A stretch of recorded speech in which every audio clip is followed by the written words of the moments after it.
राधे राधे दोस्तों, जय श्री कृष्णा। आज हम इस वीडियो में आपके लिए उत्पन्ना एकादशी की पौराणिक कथा लेकर आए हैं। एक समय भगवान श्री कृष्ण और युधिष्ठिर महाराज के बीच संवाद हो रहा था।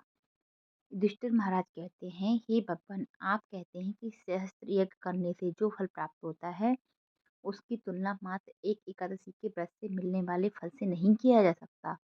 कृपा करके मुझे मार्गशीर्ष मास के कृष्ण पक्ष में आने वाली एकादशी के महत्व को बताएं कि यह एकादशी इतनी विशेष क्यों है और किस प्रकार यह इतनी मंगलमय बनी है। और इसके उत्तर में भगवान श्री कृष्ण कहने लगे, मार्गशीर्ष मास में कृष्ण पक्ष में आने वाली एकादशी पर एक भक्त को एकादशी व्रत करना प्रारंभ करना चाहिए। इसे उत्पन्ना एकादशी कहते हैं। इस प्रकार भगवान ने उत्पन्ना एकादशी की व्रत कथा शुरू की कि सतयुग में एक समय मूल नाम का एक अत्यंत भयानक दानव रहता था, जिसने अपने क्रोध और बाहुबल के स्वर्ग के राजा इंद्र सहित समस्त देवी देवताओं को पराजित करके अपने नियंत्रण में कर लिया था। इसलिए इस स्थिति में मुक्ति प्राप्त करने हेतु ब्रज की अध्यक्षता में सभी देवता भोलेनाथ के पास पहुंचे और स्वयं को बचाने के लिए भोलेनाथ से प्रार्थना करने लगे। तब भगवान से बोले कि हे देवराज इंद्र, इस घोर कष्ट की स्थिति में आपको केवल भगवान श्री हरि मुक्ति प्रदान करा सकते हैं, इसलिए आप उनकी शरण में जाइए, वह अवश्य आपको संरक्षण प्रदान करेंगे।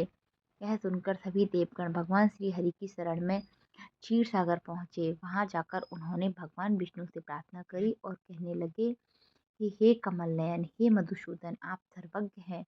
आप सदैव अपनी शरण में आने वाले की रक्षा करते हैं। प्रभु, ब्राह्मण कुल में नाड़ी जंग नामक एक शक्तिशाली दैत्य उत्पन्न हुआ था, जिसने सभी देवताओं का संहार करने की प्रतिज्ञा ली थी, जिसका पुत्र है मूर्धेय। इसकी नगरी का नाम है चंद्रावती और इसने त्रिलोक में हाहाकार मचाया हुआ है। सभी देवताओं को पराजित कर इसने अपने पराधीन कर लिया है। हे पृथ्वीपति, अब आप ही हमारी रक्षा करें। यह सुनकर भगवान श्री कृष्ण क्रोधित हो गए और उन्होंने सभी देवताओं से कहा कि वह इसी क्षण चंद्रावती पर आक्रमण करें और भगवान स्वयं इस युद्ध का नेतृत्व कर सकेंगे।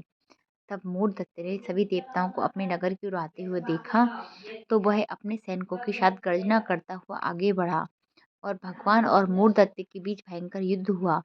मूर्धत्य ने अपनी मायावी शक्तियों का प्रयोग किया और भगवान श्री हरि उसे परास्त कर रहे थे। इसी प्रकार देवताओं के 1000 वर्ष तक यह युद्ध चलता रहा और इसके बाद भगवान ने अपनी एक दिव्य लीला प्रकट करी और भगवान अचानक युद्ध क्षेत्र से अदृश्य हो गए और बद्रिका आश्रम में चले गए।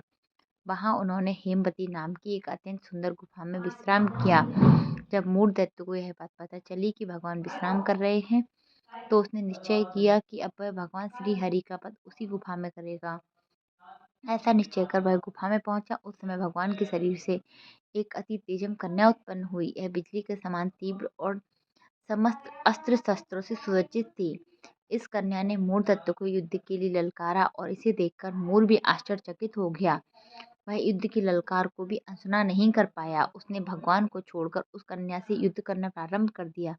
अचानक उस कन्या की कांति ने मूर्धत्य का नाश करते हुए उसका सिर धड़ से अलग कर दिया, जिससे उसकी मृत्यु हो गई। जैसे ही उसकी मृत्यु हुई, भगवान श्री निद्रा से उठते हैं और उस तेजस्वी कन्या से पूछते हैं, देवी आप कौन हैं और इस असुर का वध किसने किया। तब वह अपने हाथ जोड़कर विनम्रता से कहने लगी कि हे पूर्ण पुरुषोत्तम भगवान श्री हरि, मैं आपके ही दिव्य शरीर से उत्पन्न हुई हूँ।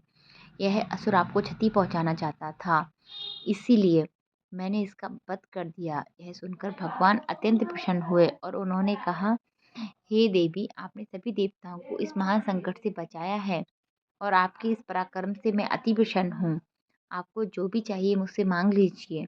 यह सुनकर वह कन्या बोली, हे प्रभु, आदि आपसे प्रसन्न है तो मुझे वरदान दीजिए कि आज के दिन जब मैं उत्पन्न हुई थी, जो भी व्यक्ति आज का उपवास कर आपकी पूजा आराधना करे, उसके समस्त पापों को नाश कर मैं जो कर सकूं। जो भी व्यक्ति आज के दिन संध्या के समय भोजन ग्रहण करे या संपूर्ण उपवास का पालन करे, आप उस व्यक्ति को संपत्ति, सुख और मोक्ष प्रदान करें।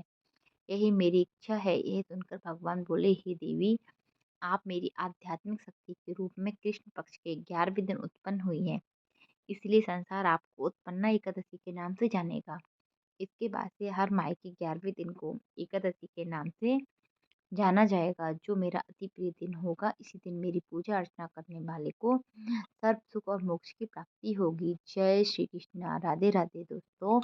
यदि आपको मेरी वीडियो पसंद आए तो आप इसे लाइक कीजिए, शेयर कीजिए और कमेंट कीजिए, क्योंकि आपके कमेंट मेरे लिए बहुत ज़्यादा इम्पोर्टेंट है। इससे मुझे पता चलता है कि आपको ये वीडियो पसंद आई या नहीं। धन्यवाद दोस्तों। राधे राधे।